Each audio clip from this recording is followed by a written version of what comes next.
Hello everybody. Hey, let's talk about Steelhead, Ironman Steelhead, Benton Harbor, near St. Joe, up there in Michigan. Let's talk about that race. Now this course really isn't that technical. There's not a whole lot of things you need to watch out for like some other courses, but there are some things that I want to go over just to make sure that we're on the same page or we've got some ideas of what we're going into. Let's start with the swim. That swim, it's a triangle shape. It's a roll of dice of whether you're actually going to swim or not.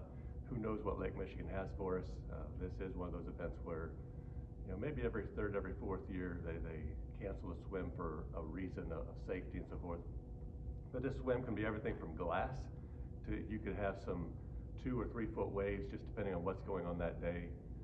It could be that you've got 6-inch waves and they've got an advisory and they're going to cancel it. So there's a bunch of different things to consider there. You can't control any of those things. So I'm going to say don't worry about it as much. I mean, you've been swimming, you've been doing the pieces. Whatever happens, whatever that terrain of the water is, you're going to adapt to it anyway. Now, if you do have some waves to it, you know that when you've been swimming in lakes around here with a little bit of chop, that those waves tend to hit you in the head and they thump, thump, thump, thump, thump, and those 2 and 3 inch waves can just get annoying after a while, and just be ready for that if that's there. I prefer, if you're going to have some waves, to have some bigger waves because your body can surf on them, so to speak. The whole body lifts up and moves with it. It's not as much of the chop and not as much of the hit that you take in the head each time you have those pieces. Because the waves are going to be rolling in, depending on which side you breathe on, if you're a left-sided breather, as you go out, the waves are going to be hitting you from the left side. And so as you turn your head to try to get the breath, you're going to have a likelihood of having a more challenging time of getting that breath. So just be aware of that, especially if it's the smaller chop stuff. If it is the bigger waves and you roll on it, and we're going parallel to the shore now, so we're swimming not into the waves, we're not surfing them coming back, but we're swimming parallel to these waves, there'll be a time when you go to reach in the water when the crest of the wave, your body's on that crest, and yet your arm is going to be pulling through on some air. And there may be times when that happens to you and just go with it. It went through, you didn't get much of a pull there. Sometimes what will happen is that when that happens, you'll actually roll, and it'll be like a little log roll going down a hill. Just like when you were a kid rolling down a hill, you'll roll down that edge of the wave sometimes, and just go with it. Don't let it affect you. Just know that if you have some larger type waves that you're swimming parallel to shore with, that may happen on a stroke or two. Just be aware of those pieces. Coming back in, if you do get the chance to surf these waves, your swim time will pick up pretty good. And so maybe we'll hope for a lot of that.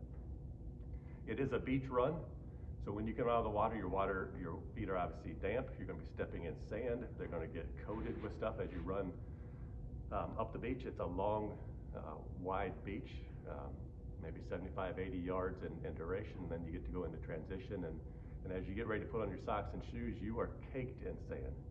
A lot of times coming out of the water at other events, I mean, you've got some dirt and that kind of stuff on your feet, but this is going to be, once you plan as though it's caked on sand that you just got out of the water, you stepped on it and it just molds or grows in between your toes on your foot as you're running.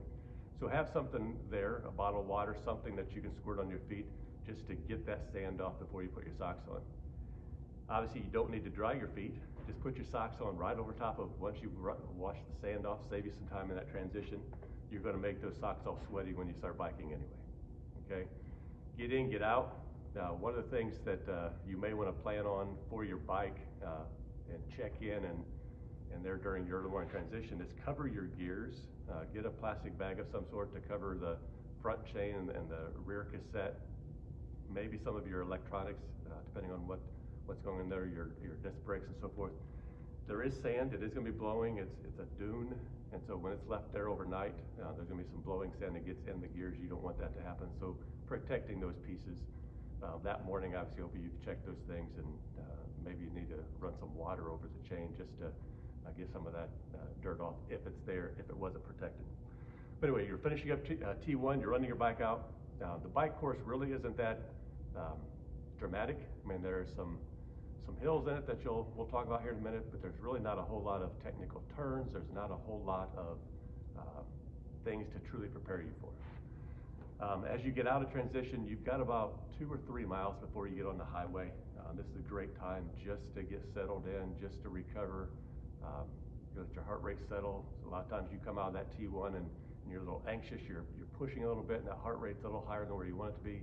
Use this time to calm that down, to get back into a groove, so to speak. This is a great time while you're calming down to get some extra fluids in. You've just been in the water for a period of time, anywhere from 30 to 35 minutes, all the way up to some of us are going to be in the water 50, 55 minutes, just depending on what's going on that day. But you've worked out for that period of time without hydration, without nutrition. Maybe some of you are going to argue with me and say, well, I sucked in some water on the swim. Well, it's not the same kind of water that you need to get on the hydration. So I'll push back on that argument. But use that time to get that hydration filled up, replenish from what you did in the swim, the little bit of anxiety that you had coming out of T1. Start your nutrition plan, start planning those pieces. And it gives you a good 10 minutes there in those 2 to 3 miles just to get settled in. As you get on the highway and start heading north, you've got about 7, 8 miles before you turn off the highway. It's a fairly broad shoulder. There's going to be traffic there. Just stay off to the side. They do a really good job of getting the roads cleared, getting the gravel taken off, any branches, that kind of stuff, hammering those things out of your way. But do know there's going to be traffic on that.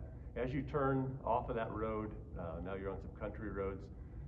They've changed the course this year, which I think it's actually changing it back to what it used to be a number of years ago, keeping you on the country roads and not having to go on the highway as much as we did the last couple of years. There's not a whole lot of terrain like I talked about. There's some hills. I think your total accumulation or your total elevation is going to be about 2,000, 2,200 feet climbing in this 56 miles. It's not a whole lot. You're going to find some hills that you're going to think, Paul, you lied to us. There's some good hills there. There are some short things. There are some that are a little steep, but they're not anything that you really need to be worried about. Okay? I do want to point out a couple. On the way back, so the last 4 or 5 miles, there's a hill called Ugg Hill. You'll see it marked. About halfway up, you'll start going, ugh, as you're pushing into that one. That one's a little longer than normal. That one's you're gonna feel that one that late into the bike course and so forth. The good news is on the way out, you get to ride down that hill. And it's, like I said, it's about mile 5 or 6 on the way out. It's about 4, 5, 6 miles before the finish. So it gives you an area of that hill where to expect that to happen. Within the course, there are some punchy things. The good news is you get to ride the hill down, then get to use it to ride right back up again. So like I said, there's really not a whole lot for you to worry about. Just stay steady, ride your power, ride your intensity, ride your heart rate, whatever you've been training for, just stay in that zone, stay in that appropriate intensity. Okay? As you get off the bike, as you come in from transition, you'll be riding on a boardwalk. And so if there's any dampness out that day, if there's anything like that going on, it can be slick.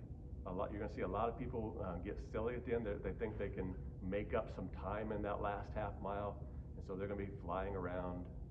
Just be careful of what's happening there. On your T2, obviously you're going to put your bike away. You're going to change your bike shoes into your running shoes, grab everything, get out. As you exit here, you've got about a mile of a nice, flat area. I mean, it's wonderful. Kind of settle in again, just like what you did coming out of T1, getting ready to get on the bike. Now you're going to do that same thing, getting that run, to settle in. Focus on your body. Use this time to recalibrate if you need to. If you need to just kind of settle in, just slow, steady, get yourself out of transition. At about mile 1, there's a left-hand turn. This is a very steep, fairly long incline. This is a place where, depending on what your fitness is, depending on what your strategy is on the race, this could be a walk, this could be an effort getting up this.